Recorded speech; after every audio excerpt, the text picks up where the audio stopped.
brain. Yeah, I mean, I guess I agree with everything that you said. I wouldn't add very much to that. I guess personally, as a former editor and a writer who does work so much in the commercial pop culture vein, I felt like I was always struggling with this idea that that, like, you know, literary book club people would sort of turn their noses down on graphic novels and comics in that format. Or media tie-ins, you know, books based on movies and things like that. And my challenge as an editor, as a parent, as a writer, a reader, is to just say, like, on the one hand, you know, you can go out and you can get Persepolis and you can get Mouse and you can read, you know, really highfalutin literature if you want for your book club via graphic novel. But also, if you just want to read Archie, which I would never even use the word just, but I know that there is that sort of caveat. If you just want to read Archie, if you just want to read DC, like, that's fine too, you know. So I guess for me, it's all about, like, owning the fact that as long as you're engaged in storytelling and appreciating storytelling, like, that's all I want from my readers. Yeah, I agree, and I do think that that's why graphic novels are so popular for book clubs. It tells a really good story. Did you find similarities between writing Mean Girls, and writing? I mean, isn't Archie sort of like the original Mean Girl?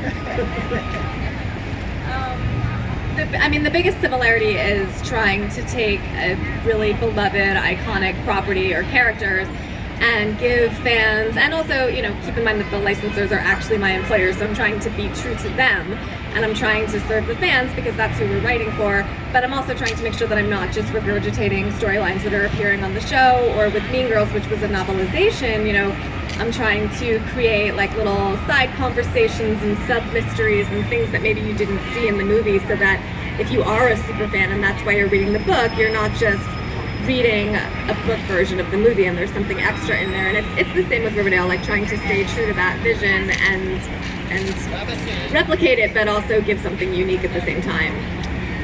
That kind of leads me to my next question, and I think I'll ask it to you both, but it's obviously going to be for different reasons. But have you had the issue where the publisher has said, no, I don't like what they're saying, the character, that character would never say that, or that character would never look that way? And how many times have you had to change your creative, your art to suit that? For me, I work with different companies, and I would have to say, as far as artistic freedom goes, Archie is one of my favorites for sure, just because they are pretty open-minded in terms of artists, like artist versions of those characters.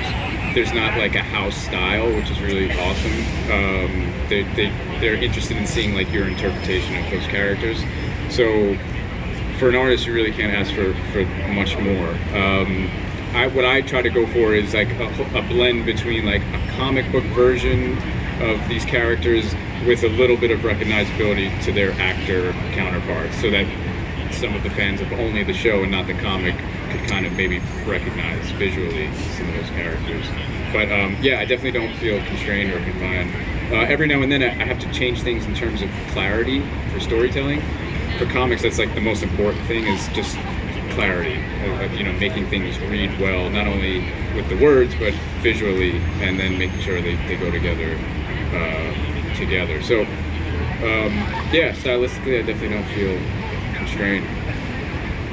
That's good to know, considering the characters look so different, but they sort of do still look the same, but they also all have their own little edge, which I like, which is good to know. I think it's some sort of tied into some of the success of Archie in the last, like, probably 5 to 7 years, is that it's much more artist driven than anything, artist and writer driven, like creatively driven, rather than trying to like hold on to a specific aesthetic. Like, this is what the characters look like, we don't want them looking any different. I think the smart thing to do is just to, like, be super creative with it. Yeah, I agree. And what did you think? Did you have the problem where they were like, no, they would never say this?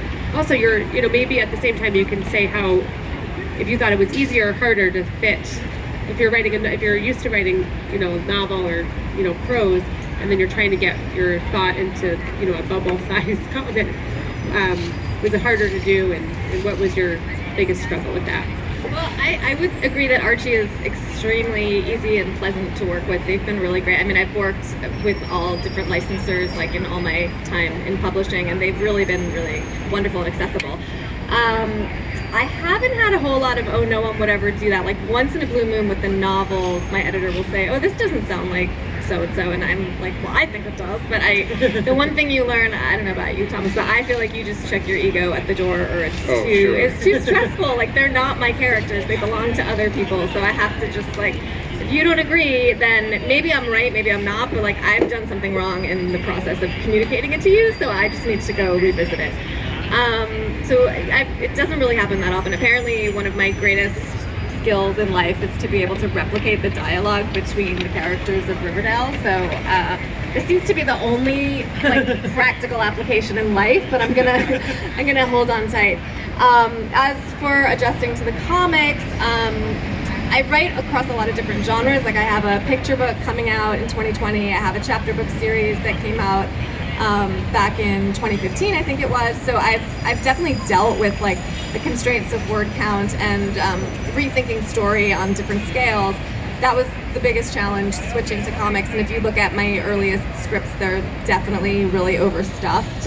But at the same time, once the editor at Archie specifically gave me word count targets for different, like I didn't know that there was a maximum number of panels per page or a maximum suggested number of words per panel, which of course makes sense, but no one had actually given me those marching orders. And the fun thing was that when I went back to check, like I had overshot, but not by that much. So I do think my ear is pretty primed, but you know, there are guidelines, and adjusting to them and learning how to tell a story in 10 pages was a challenge. Yeah, that's hard for a writer and an artist as well. Comics are similar to movies and television in many ways, but different in the way time moves, pacing. That's the biggest difference. So that's always the challenge. But I kind of, sometimes for me it's like a puzzle a little bit. Like, all right, I have 10 pages, I have this many panels, I have this many characters, whatever it is, and then I just work backwards and try to like fit everything in as hopefully seamless as I can. Do you think that the phrase "a picture is worth 1,000 words" is actually true? Does it help you with your word count when you know what they're going to draw? Or well, I mean, I know that it works differently with different publishers, and so maybe different editors have different processes. But for us, I pitch the story to Archie. They hopefully approve it, and then I give them an outline, which is like a page-by-page breakdown. And as I went along in the series, my outlines got less detailed in terms of, they were less verbose, but I was able to break it down like into panels and things like that as I was writing, which made the actual writing of the comic much easier. And then I would put art notes in that sketch for the artist to work from.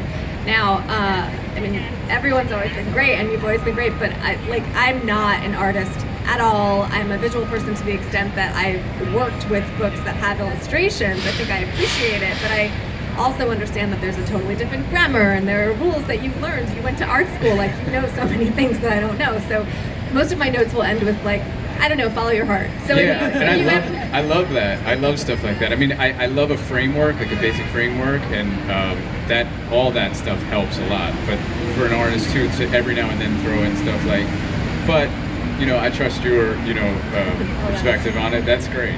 I mean, going forward, if I were to do more of them, I would definitely say, like, I think that artist illustrator teams have an advantage in that, like, if we had more contact, like, you could always say, hey, Nicole, why are there like 6 panels here? Just get rid of one. And I'd be fine. Like, I'm not going to go home and cry. I'm like, oh, you're right. This is so much better now. So. Yeah, I think like comics benefit really well from good relationship between the artist and the writer, and I think I can even tell just in the 5 issues that we've worked on so far, with every script and with every issue, I think the final product is getting stronger and stronger because we're just understanding the way we work a lot more. So, and you notice throughout like comics history, there are some like very historic and famous like artist-writer duos, and they tend to create really great work because they just have that kind of rapport with one another. So you guys worked on the first 5 issues together so far? Or we worked on one half of each of the 5 issues together. That's right. Yeah. Okay. Yeah. All right, great. And so do you think you'll continue that in the next, or you don't know? How far in advance do you find this out? I personally question. I don't get a lot of lead time, but I would love to keep going. Yeah, we'd probably love to get more lead time than we do. But yeah, I would love to keep going. I have a feeling that we'll probably be working together. Oh, that's great. Yeah. Good. So there's a lot of questions you could ask about the graphic novels.